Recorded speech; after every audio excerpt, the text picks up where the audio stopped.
गौसे आजम की शान तो कैसी थी। आप जब 5 साल के करीब पहुंचे, मदरसे लेकर जाया गया। कारी साहब ने कहा, बेटा बिस्मिल्लाहिर्रहमानिर्रहीम पढ़ो। पीराने पीर शेख अब्दुल कादिर जिलानी रजी अल्लाह ताला अन्हो ने पढ़ना शुरू किया। बिस्मिल्लाहिर्रहमानिर्रहीम से शुरू किया।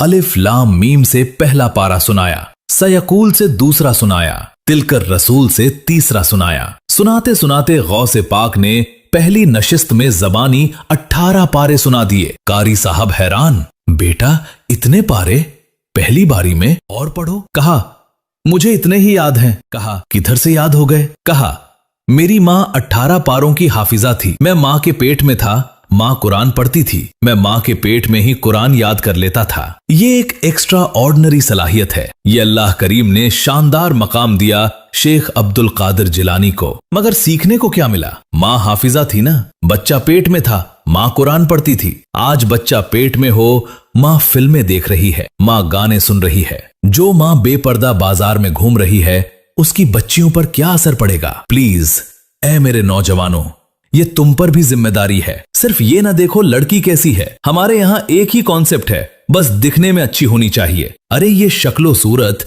ये चंद दिनों का प्यार है, सारी जिंदगी गुजारनी है। देखो दीन में कैसी है। और मैं नबी पाक की आपको हदीस सुनाता हूँ। कुछ लोग तो शादी इसीलिए करते हैं, बड़ा खानदान होगा, बड़ा पैसा आएगा। अरे जनाब, बड़ा नसब होगा, बड़ी फैमिली के साथ जरा मेरा ताल्लुक हो जाएगा कि मैं फला खानदान का दामाद हूं। सुनो अल्लाह के हबीब क्या फरमाते हैं। नबी पाक ने फरमाया, किसी औरत से निकाह के लिए 4 चीजों को मद्देनजर रखा जाता है। 1, उसका माल। 2, हजब नसब।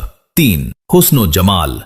4, और दीन। 4 चीजों को चेक करने वाले करते हैं। आका ने फरमाया, तुम्हारा हाथ खाक आलूद हो, तुम दीनदार औरत के हुसूल की कोशिश करो। यानी इन 3 चीजों की कोई अहमियत नहीं, दीनदार होना जरूरी है। पता चला बड़ा पैसा है, बड़ा हुस्नो जमाल है, अकीदा ही दुरुस्त नहीं है, दिल में दंदगी भरी हुई है, बेहयाइयां हैं, बताओ ना आने वाली नस्लों का क्या बनेगा? तो दीनदार का इंतखाब ये खुद नबी पाक ने तरबियत फरमाई। एक और जगह नबी पाक फरमाते हैं, इब्ने माजा की हदीस है, मेरे आका फरमाते हैं, बेशक दुनिया बेहतरीन इस्तेमाल की चीज है, लेकिन इसके बावजूद नेक और सौलेहा औरत दुनिया के मालो मता से भी अफजलो बेहतरीन है। वो खुशनसीब है वो लोग जिनको अल्लाह ने नेक और पारसा बीवी अता की है। दुआ मांगा करो अल्लाह से, और अपनी शादी से पहले अपने माँ बाप को कहें, मेरे लिए अगर रिश्ता ढूंढना है तो नेक औरत ढूंढिएगा।